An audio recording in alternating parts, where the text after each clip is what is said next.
বন্ধুরা, এটা রাধার বাড়ি। আর এখানে রাধা অনেক বাসনপত্র বের করে রেখেছে কালার করার জন্য। আর এখানে ঘুমিয়ে আছে রাধার স্বামী।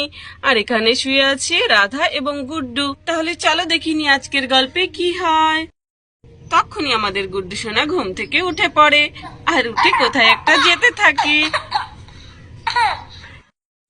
আরে এ কি, গুড্ডু তো বাসনপত্রের দিকে যাচ্ছে। মনে হয় গুড্ডু বাসনপত্রগুলো এখন কালার করবে। ওর মনে হয় পেন্টিং খুবই পছন্দ। তারপর গুড্ডু সেখান থেকে একটা ব্রাশ উঠিয়ে নেয়। তারপর ব্রাশে কিছুটা রং লাগায় আর সে কালার করার জন্য হাঁড়িগুলোর পাশে যায়।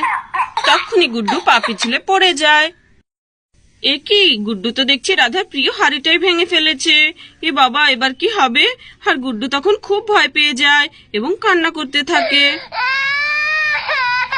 গুড্ডু বারবার রাধার দিকে তাকাচ্ছিল আর আরো কান্না করছিল, কারণ গুড্ডু জানে যে এটা তার মায়ের প্রিয় হাঁড়ি ছিল। তারপর গুড্ডু ভাঙা হাঁড়িটার কাছে যায় এবং সেটাকে জোড়া লাগানোর চেষ্টা করে। তারপর গুড্ডু যেমন তেমন করে হাঁড়িটাকে জোড়া লাগায় এবং সেটা যেখানে ছিল সেখানেই রেখে দেয়। তারপর গুড্ডু হাসতে থাকে এবং হাসতে হাসতে তার মায়ের কাছে গিয়ে আবার চুপচাপ করে শুয়ে পড়ে। আচ্ছা বন্ধুরা, রাধা কি জানতে পারবে যে এই হাঁড়িটা গুড্ডু ভেঙেছে?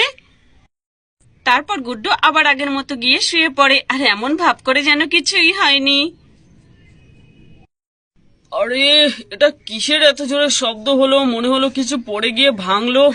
আরে বাপরে, আবার বেড়াল টেরাল ঢোকেনি তো? রাধা তো উঠে আবার ক্যাট শুরু করবে। যাই তাড়াতাড়ি করে, বাবা পেটটা কেমন গুড়গুড় করছে। আরে কি অন্ধকার, কিছুই তো দেখা যাচ্ছে না। আরে সামনে এটা আবার কি? আরে আরে পড়ে গেলাম রে। আর হাঁড়িটা আবার পড়ে যায়। আরে এর সামনে কি রাখা ছিল আমি তো দেখিনি। আরে মাঝের মধ্যে কি লেগেছে, একটু উঠে বসি। আরে এ কি, রাধার প্রিয় হাঁড়িটাই তো আমি ভেঙে ফেললাম। হে বাবা, এটা তো কুসুম দিদি ওকে মেলা থেকে কিনে দিয়েছিল। ও কত খুশি ছিল এই মটকিটা দেখে। হে বাবা, আমি এটা ভেঙে ফেললাম। এবার কি হবে? রাধা তো আমাকে ছাড়বে না। চলো দেখি এটাকে জোড়া লাগাতে পারি কিনা। কিন্তু এ কি, এটা তো পুরো দুখণ্ড হয়ে গেছে। এটাকে আমি কি করে জোড়া লাগাবো? চলো, এটাকে যেমন তেমন করে জোড়া লাগিয়ে রেখেছি। আজকে তো আমার কপালে খুব দুঃখ আছে। আর এখানে গুড্ডুর বাবা ভাবতে থাকে যে তিনিই ভেঙেছে এই মটকিটা। চলো আমি এবার গিয়ে চুপ করে শুয়ে পড়ি। রাধা তো আজকে আমাকে পুরো শেষই করে দেবে মনে হচ্ছে।